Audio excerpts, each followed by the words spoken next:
Capítulo 4. Milagres não se explicam, se aceitam. Por que se torna difícil amar a Deus, mesmo sabendo o que Ele fez por nós?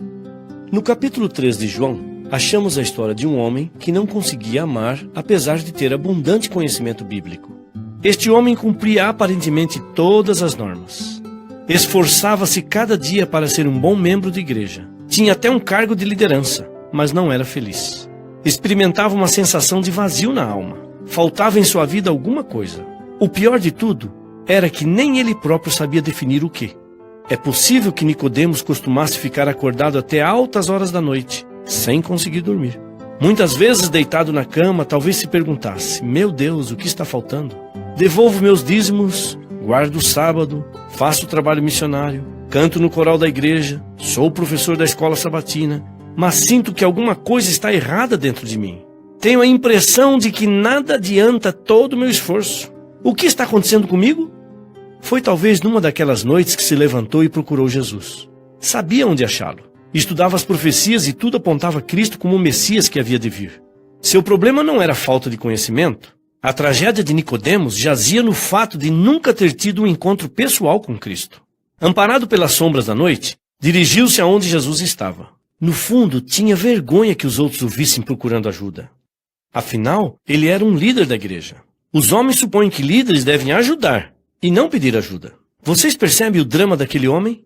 Cheio de teoria, cheio de doutrinas, cheio de profecias, sozinho, precisando de ajuda, angustiado, porém impedido, por causa de seu status, de correr como o jovem rico e cair aos pés de Cristo dizendo: Senhor, estou perdido. O que preciso fazer para ter a vida eterna?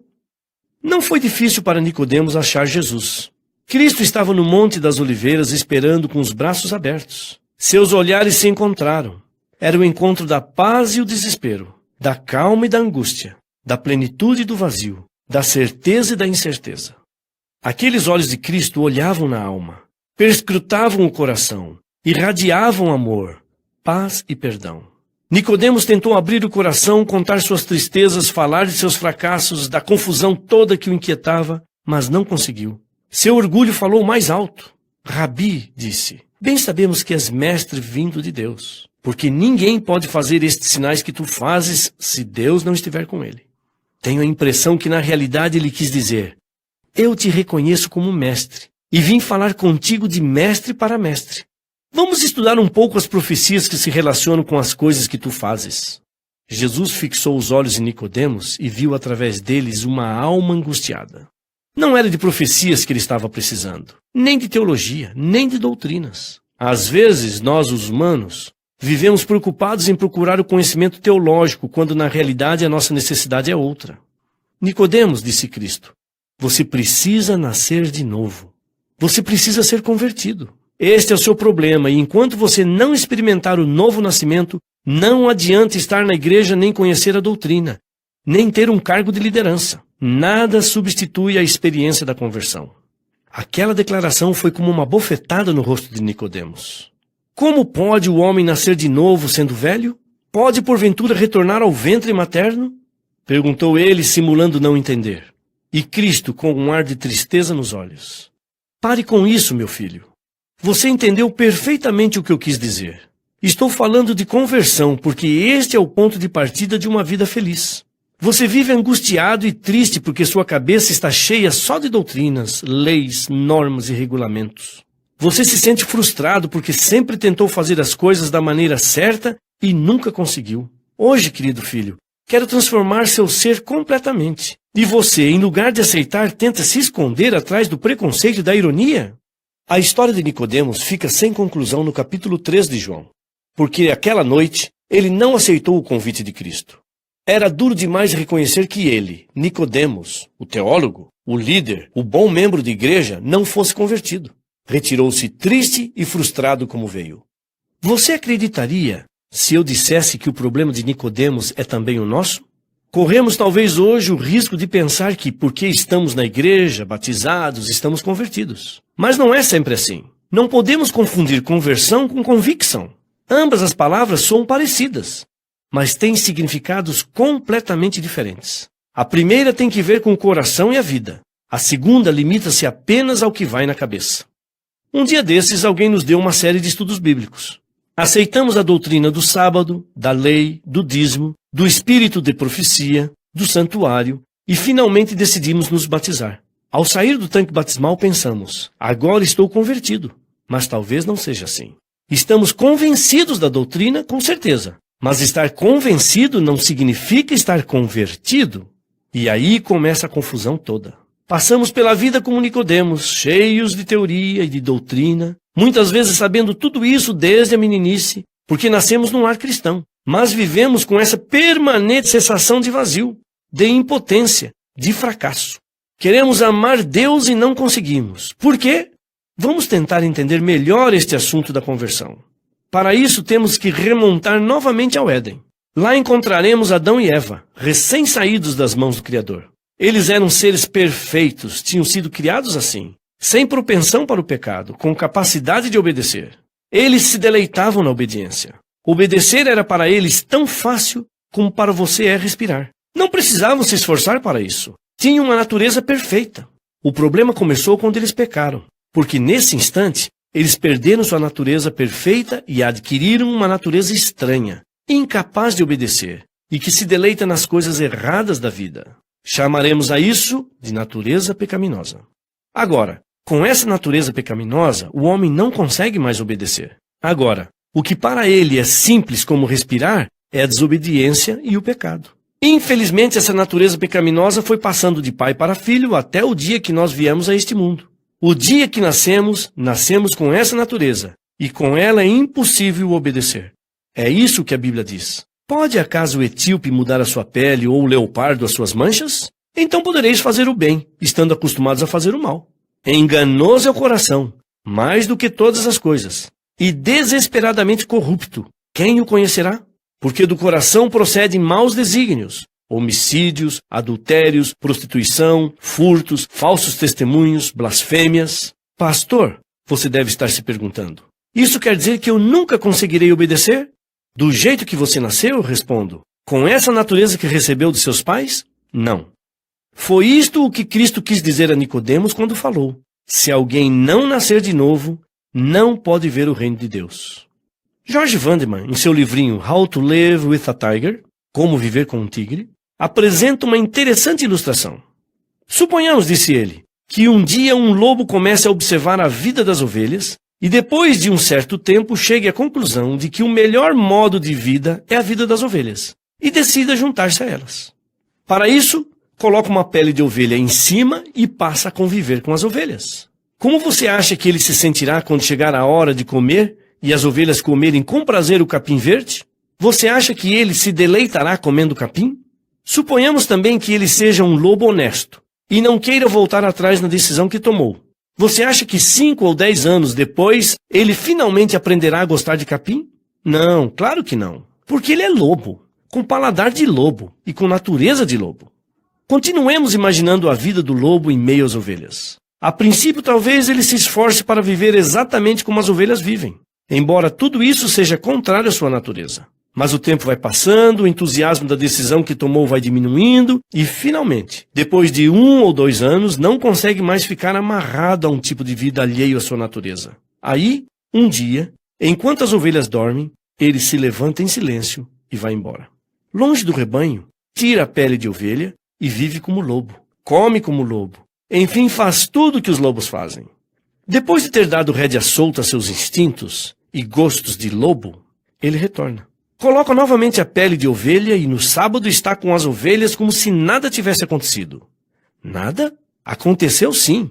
E ele sabe disso. E ele chora em silêncio por isso. Um dia, não conseguindo suportar mais esse tipo de vida, clama do fundo de seu coração. Ó Deus, tu sabes que quero ser ovelha de verdade. Mas tu conheces minha verdadeira natureza. Sou um lobo, nasci lobo, não tenho culpa de ter nascido assim. Mas Deus, por favor, não quero ser mais lobo. Quero me tornar uma ovelha de verdade. Faz alguma coisa por mim. E Deus faz o milagre da transformação. Com um toque milagroso, converte esse lobo numa ovelha de verdade, com coração de ovelha, com paladar de ovelha, com mente de ovelha. É justamente isso que Deus está prometendo. Então aspergirei água pura sobre vós, e ficareis purificados de todas as vossas imundícias e de todos os vossos ídolos. Dar-vos-ei um coração novo, e porei dentro de vós espírito novo. Pedro acrescenta: pelas quais nos têm sido doadas as suas preciosas e muito grandes promessas, para que por elas vos torneis coparticipantes da natureza divina, livrando-vos da corrupção das paixões que há no mundo. Entende, meu amigo? Deus está prometendo dar-nos uma nova natureza. A natureza de Cristo, que gosta de amar a Jesus e se deleita na obediência. Isso é conversão. Ellen White o explica assim: não somos, por nós mesmos, mais capazes de viver vida santa do que o era aquele homem de andar. Muitos há que compreendem a própria impotência e anseiam aquela vida espiritual que os porá em harmonia com Deus. Estão vãmente lutando por obtê-la. Em desespero clamam: miserável homem que eu sou, quem me livrará do corpo desta morte? Que estas almas acabrunhadas, lutadoras, olhem para cima. Ninguém vê a mão que suspende o fardo, nem a luz que desce das cortes celestiais. A bênção vem quando pela fé a alma se entrega a Deus. Então, aquele poder que olho algum pode discernir, cria um novo ser, à imagem de Deus. Um novo ser, você compreende? Um ser capaz de amar, um ser que queira obedecer, um ser que se deleite em fazer a vontade de Deus. Não é essa uma promessa maravilhosa? Ninguém vê. Porém, o milagre acontece porque a promessa não é humana, é divina. Há uma coisa que deveríamos entender antes de continuar.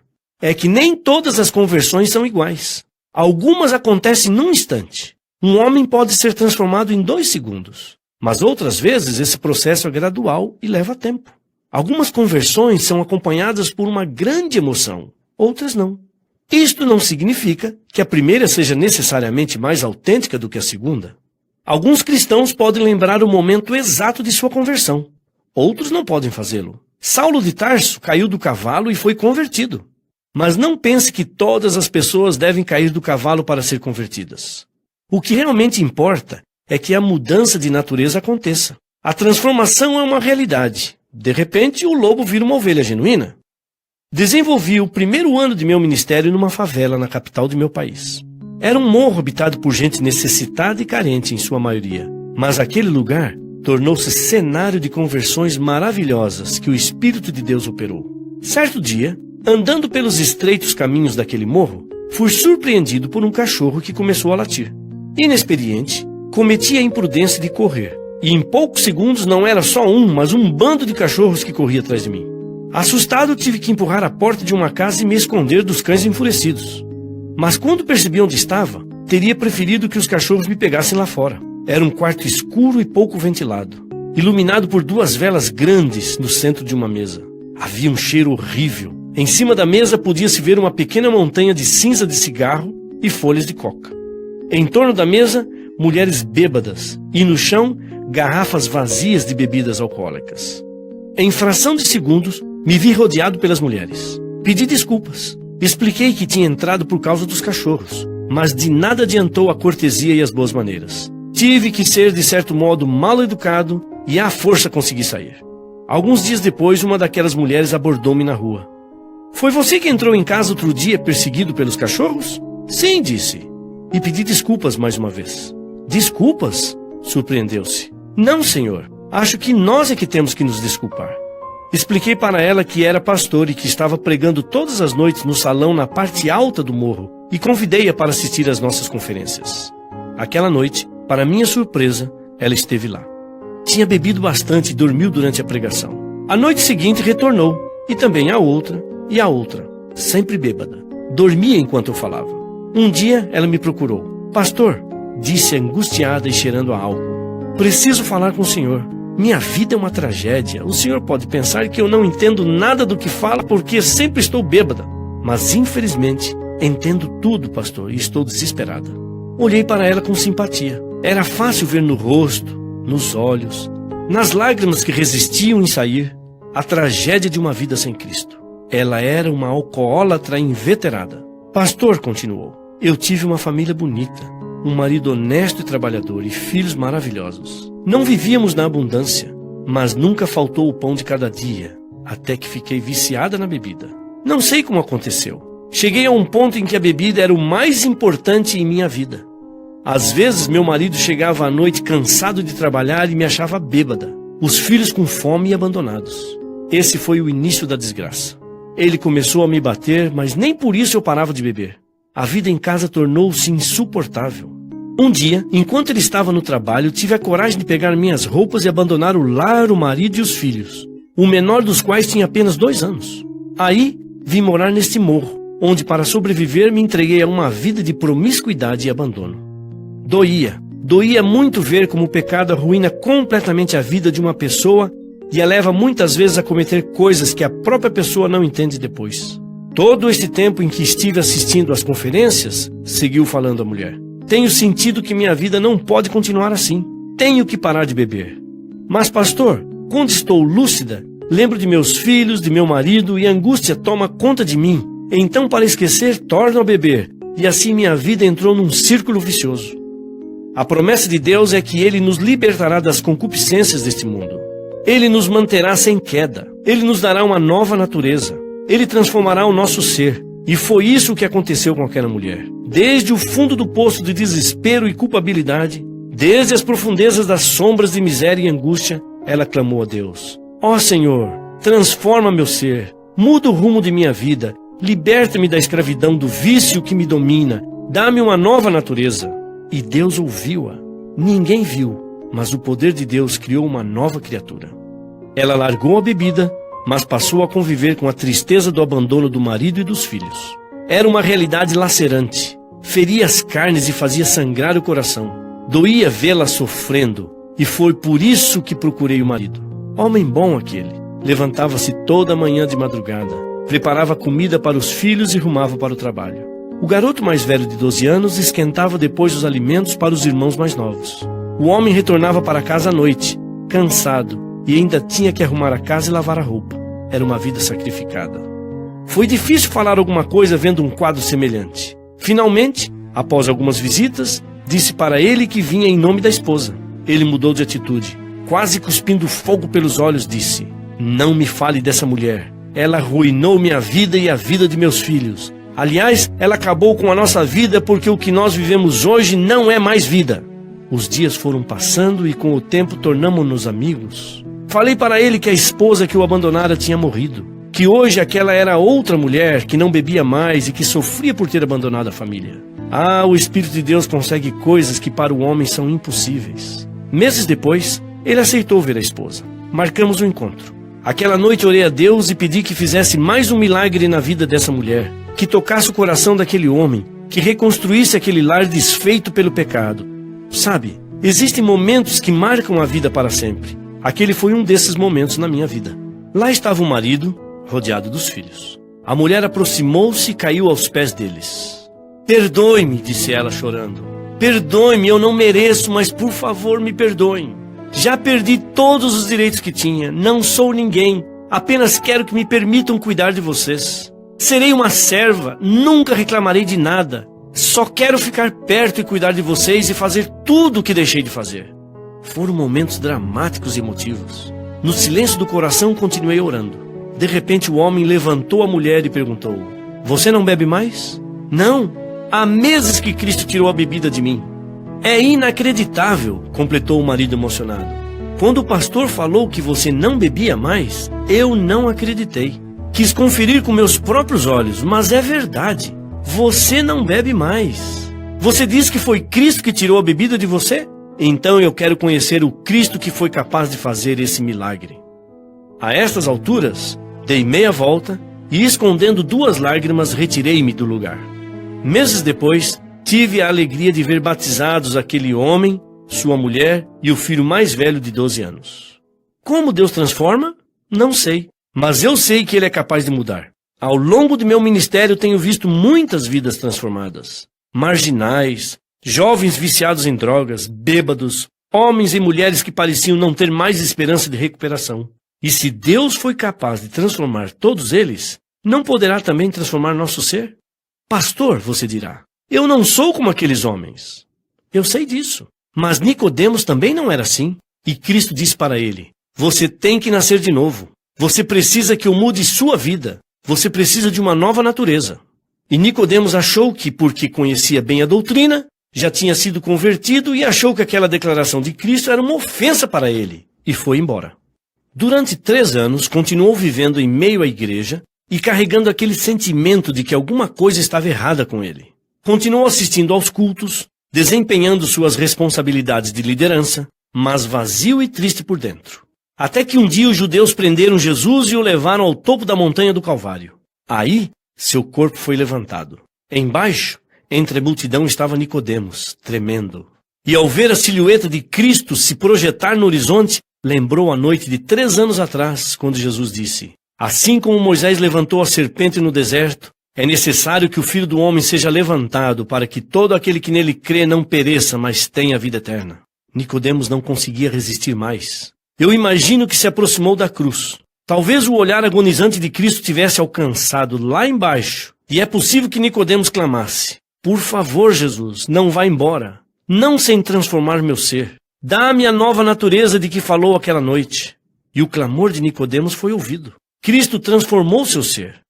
E aquele homem medroso, que um dia procurou Jesus amparado pelas sombras da noite, não teve medo de confessar publicamente a Cristo como seu Salvador. E junto com José de Arimateia, reclamou o corpo de Cristo para dar-lhe sepultura. Isso não é maravilhoso? O milagre da conversão pode acontecer com você, comigo, com qualquer um que o aceitar. É só correr para a cruz de Cristo e reconhecer 3 fatos. Primeiro, eu sou um pecador. Não existe nada mais difícil para o orgulhoso coração humano do que reconhecer, não uma fraqueza, não um problema de personalidade, mas o pecado. Nada de jogar a culpa ao fato hereditário, ou o ambiente em que fomos criados, ou a falta de oportunidades que tivemos.